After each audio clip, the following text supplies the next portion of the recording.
As we peel back the layers of Ireland's new criminal elite, the truth becomes even more chilling. Behind the silent operations of the family, there lies a well-organized network of enforcers, shadowy leadership, and a calculating approach to dominance that keeps this empire operating without question. Unlike traditional gangs built around loud displays of power and public confrontations, the family has learned how to remain in the shadows, quietly building an empire on a foundation of secrecy, loyalty, and ruthless efficiency. In the early years, when their operations were still confined to Dublin's more obscure corners, the family's leadership kept a low profile. But as their empire expanded, so too did the need for a more complex system of control. Now, the family isn't just a small-time operation. They are the silent rulers of a criminal kingdom that spans from the streets of West Dublin to international borders. But with the expanding empire comes a growing number of questions. Who controls this network? How do they maintain such discipline within their ranks? And how do they continue to evade law enforcement despite increased scrutiny?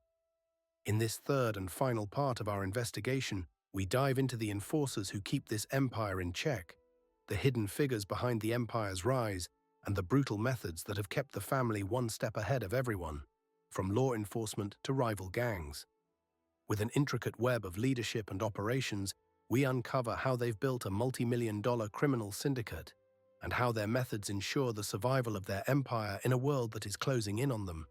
When most people think of enforcers, they imagine menacing figures showing up in expensive cars, flashy weapons in hand, ready to settle scores with a barrage of gunfire. But the family's enforcers are anything but loud. They are the silent executioners, operating in the background, far removed from the chaos of street-level disputes. The family's enforcers don't want recognition. They want control. They want loyalty, and they enforce it with a cold precision that would put any traditional gangster to shame. The first thing that sets them apart is their lack of need for a public spectacle. The enforcers don't operate like the notorious hitmen seen in popular films or publicized gang wars. Instead, they work quietly, ensuring that their decisions remain unseen by the public eye.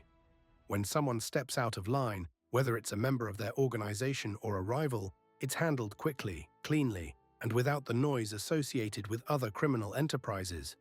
These enforcers are trusted with the family's most important task, maintaining the hierarchy. They are not just muscle, they are gatekeepers to the empire. The hierarchy within the family is everything. There is no room for disobedience, no tolerance for betrayal. Betrayal can mean death. The enforcers themselves are chosen based on their loyalty, their discretion, and their ability to blend in. They do not carry weapons openly or wear recognizable symbols of their affiliation. In fact, many of them go unnoticed in the very communities they rule. The people they control might not even know their names. But they know their influence, they know the consequences of crossing them. A significant part of their role is dealing with disloyalty.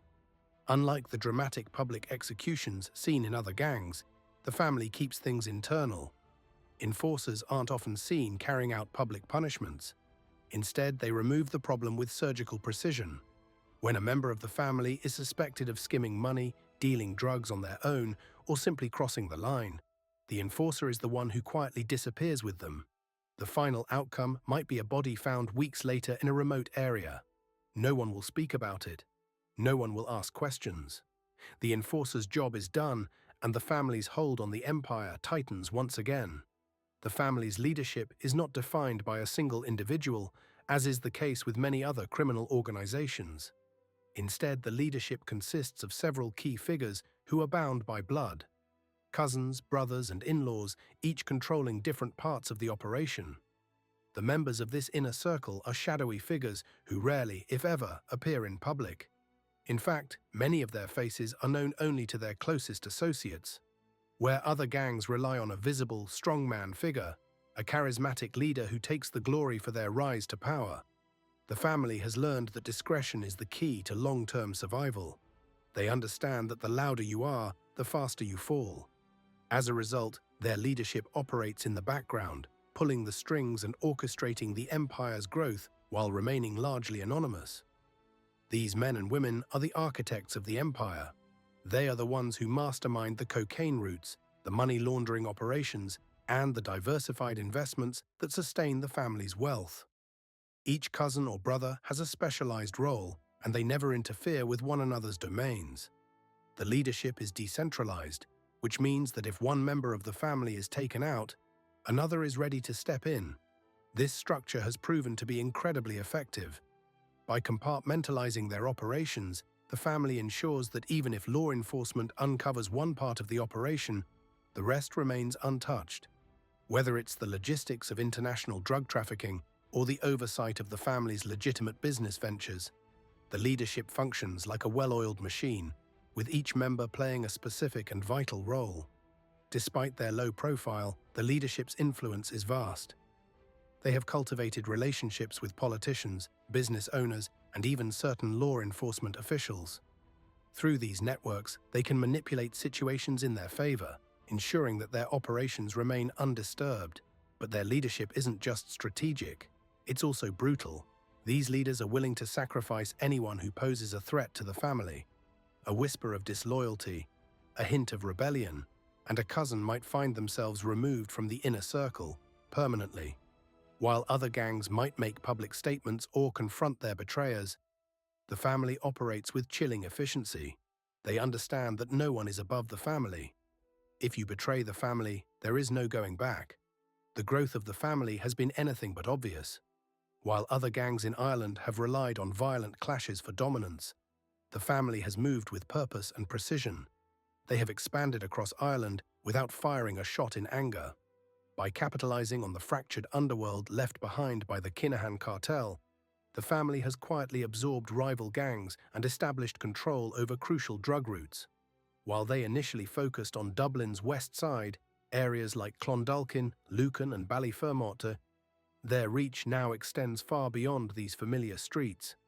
They have branched out into Kildare, Longford, and Meath, expanding their network while remaining under the radar. Their drug trade is sophisticated, and they operate in international markets. They import high-grade cocaine through routes in Spain and the Netherlands, using legitimate business fronts like construction companies, cafes, and car dealerships to launder the profits. What sets the family apart from others in the drug trade is their refusal to flood the market with drugs. Instead, they maintain control over supply, ensuring that their product remains in demand and that their profits continue to grow. In addition to expanding into new territories, the family has begun diversifying its investments. They are no longer content to operate only in the illicit world. They have invested in legitimate businesses to wash their money and gain influence in local communities. These businesses are ideal for laundering dirty money, and many of them are thriving, despite being located in otherwise quiet, low-traffic areas. Rumors have circulated that the family is making its way into new areas, like Northern Ireland, and even Europe. They are rumored to have connections with powerful drug cartels in South America and even with dissident groups in Northern Ireland, all of whom provide muscle in exchange for product. The family's international reach is growing, and as their connections deepen, so too does their power. The most frightening aspect of the family's operations isn't the drugs or the money. They have mastered the art of maintaining control. The family rules with fear, yes, but more importantly, they rule with influence. They have established an intricate network of loyalists throughout Ireland, each one strategically placed to keep the family's empire intact. What makes this network particularly dangerous is the way it operates. From street-level dealers to business owners, everyone has a stake in the family's success. This web of influence means that there are few, if any, who are beyond the family's reach. They control neighborhoods, businesses, and even in some cases, political connections. For law enforcement, this presents a nightmare. Any attempt to infiltrate the family's operations is met with extreme caution. The family has mastered the use of encrypted communication, burner phones, and face-to-face meetings. They've even recruited former members of law enforcement to help them cover their tracks. If a cop gets too close, a tip-off will be made, and any investigation will be sabotaged before it can gather any steam. While other gangs in Ireland struggle to survive, the family has learned to thrive in an ever-changing environment.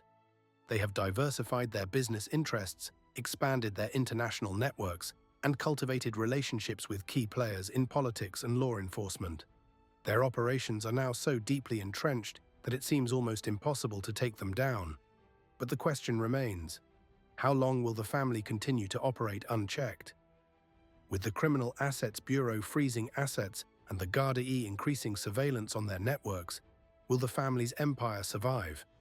Or will they finally make a misstep that brings their entire operation crashing down?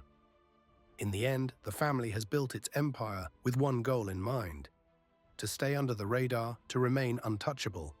But even the best-laid plans can falter, and when the day comes that law enforcement finally catches up to them, how many will disappear before they do? This concludes part 3 of our special investigation into the family, Ireland's most dangerous criminal empire. What started as a whisper in West Dublin has now become a silent, unstoppable force. And as they look to the future, the question isn't whether they will survive, it's how many more will fall before they do.